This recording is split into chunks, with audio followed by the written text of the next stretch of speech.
Hey everyone, welcome back to the backyard and check out my new electric scooter. All right folks, so here it is, my new 500 watt, 7.8 amp hour, 3-speed electric scooter. What do I mean by 3 speeds? Well, this thing has 3 different modes. It's got an eco, a drive, and a sport. And depending on that mode is your max speed limit on there. So that 500 watt motor does a lot of work on this little guy. And then when you talk about that 7.8 amp hour battery, what does that mean? In eco, that means you can get up to 23 miles with this scooter. So this is a great in-town, around town scooter. And weight capacity wise, I weigh about 210 pounds. This thing is weight rated to 220. I've had zero issue with it. No flex, no problems. Riding around town, it's been great. But besides all those facts, there are a couple of features about the scooter that you need to know. One, you do have a single drum brake in the rear. So this has plenty of stopping power for you. And the nice thing about that, if I turn this to the side and squeeze this, you can see there's actually a tail light down there, which will make sure people know when you're stopped. But let's say you're coming up from behind on somebody, you got yourself a little bell also, just to let them know that you're there. But what a lot of people want with a scooter is the portability with it. And this thing had something that a couple of other scooters I've seen did not. And this is why I went ahead and got this one. Besides the fact that it's a one-step breakdown, all you have to do is move this handle and it'll fold down.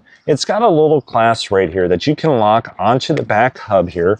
And then you can just lift it up by the bar and it'll hold it in place. It makes it very easy and very portable to take it upstairs, take it to your office, take it to your apartment, whatever you need. And what I'll throw up over here is a shot of the screen. Now this is one thing that I really don't necessarily love about it. The screen itself is great, but the way that you control everything is through the single button on the top here. You have to long press it to turn it on, you have to double press it to change speeds, and then I think it's like 5 presses to turn the cruise control on and off. But there's also an app that works with your phone. Just gotta figure out what works best for you. And once you get to know the scooter, it's all kind of second nature. But what you wanna know is, would I recommend it or would I buy it again? Yeah, I'd absolutely recommend this and buy it again. This thing's been a blast to ride. The scooter is very well built, and when you combine it with the pneumatic tires, I've had no problem across multiple different types of terrain. And I would say the range is pretty accurate. I've ridden this all day around my local area and I've had no problems with this. So at the end of the day, if you're looking for an electric scooter, either to use around your neighborhood or because you live in the city and you want a more convenient way to travel, this is probably it for you. So as always, I hope these short reviews help with your purchasing decision, and I hope you enjoy the rest of your shopping day.